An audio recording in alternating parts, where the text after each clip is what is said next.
Bonjour et bienvenue à tous sur le plateau de l'Internet Web TV. Nous sommes ensemble pour parler législation et législation appliquée aux tracteurs. Je suis en compagnie de René Tison, chef du bureau véhicules lourds et deux roues du ministère des Transports. René Tison, bonjour. Bonjour.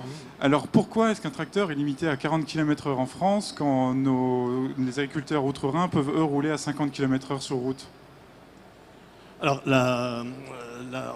pour tous les véhicules mis sur la route, on s'oriente de façon irréversible vers la réception communautaire, y compris pour les tracteurs agricoles. Et aujourd'hui, le standard en réception communautaire du tracteur agricole, c'est le standard du 40 km/h. C'est fixé au niveau communautaire. En France, on a toujours suivi et appliqué les dispositions communautaires. Et donc, notre code de la route est à 40 km/h. Du temps où les tracteurs étaient à 25, mais il y a bien longtemps, on avait un code de la route à 25. Les tracteurs communautaires sont passés à 30, on a appliqué le 30 km/h. Et aujourd'hui, depuis 1998, le tracteur agricole communautaire est à 40 km/h. Donc c'est le standard. Alors pourquoi il y a une différence suivant les pays aujourd'hui ? C'est parce qu'en règle de circulation, les États ont pu conserver leurs particularités. Donc certains États, dont celui que vous avez cité, ont un standard supérieur à 40 km/h. Et donc en règle nationale et purement nationale, ils roulent effectivement à une vitesse supérieure à 40 km/h. Alors est-ce qu'on peut imaginer à moyen terme avoir des tracteurs à 50 km/h sur les routes françaises ? Alors, ça va être envisageable à terme et toujours dans un cadre communautaire harmonisé. On va avoir dans quelques semaines, hein, le document est prêt, un nouveau règlement sur la réception communautaire des véhicules agricoles, en particulier des tracteurs, qui prévoit effectivement la réception communautaire à une vitesse supérieure à 40 km/h. Pour tous les tracteurs agricoles, sauf pour le tracteur dit enjambeur, qui a un centre de gravité assez haut et qui devient instable au-delà de 30 km/h, donc lui il restera sur le standard de 30. Hein. Et donc nouveau règlement applicable à tous les États membres, avec un nouveau standard possible supérieur à 40 km/h.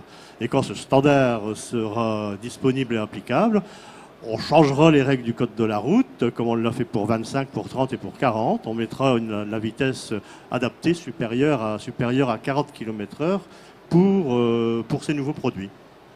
Alors techniquement, qu'est-ce qui va changer sur les tracteurs si on les fait rouler demain à 50 km/h dans les campagnes françaises? Est-ce qu'il va y avoir des modifications ?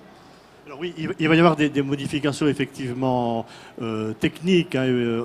Au-delà de 40 km/h, on va s'approcher des règles techniques du transport routier. Donc il y aura un tracteur agricole est soumis à une cinquantaine de domaines techniques à harmoniser.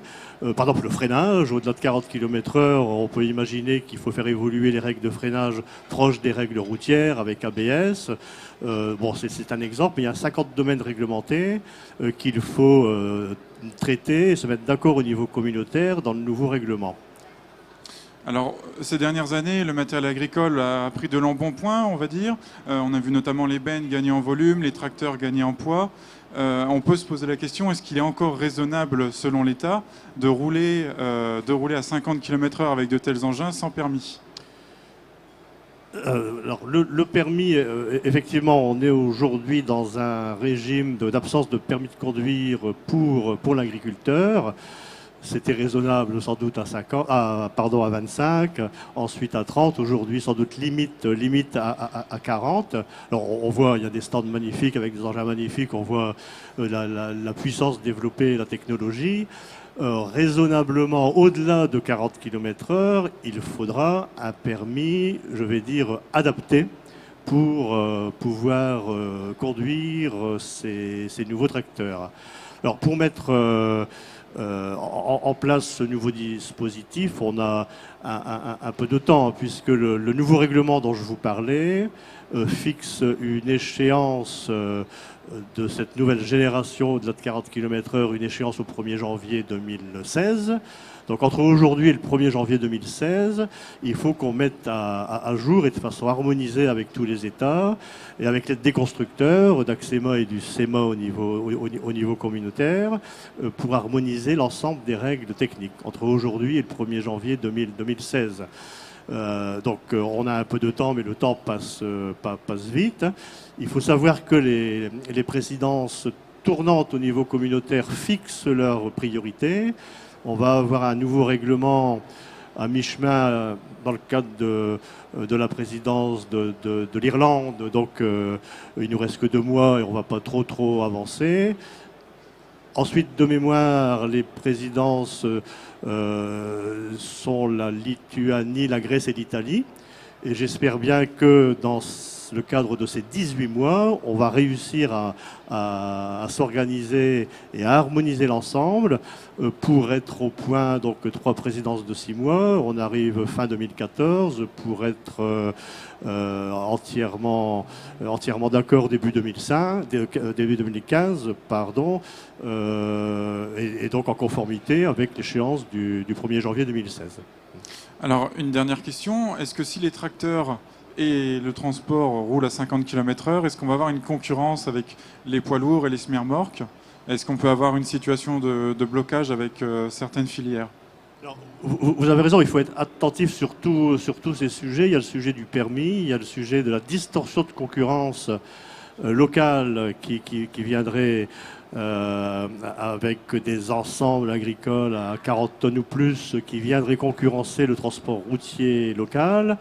Donc il faut effectivement qu'on soit attentif à tous ces points. Alors peut-être d'autres points dont on n'a pas encore mesuré aujourd'hui l'impact, mais ces problèmes-là vont être examinés entre aujourd'hui et l'échéance finale du 1er janvier 2016 pour que tout puisse bien se passer sur l'ensemble de ces domaines. Mais surtout, il faut bien réfléchir et regarder effectivement la problématique de la distorsion de concurrence avec le transport routier local. René Tizan, merci beaucoup. Merci bien à vous.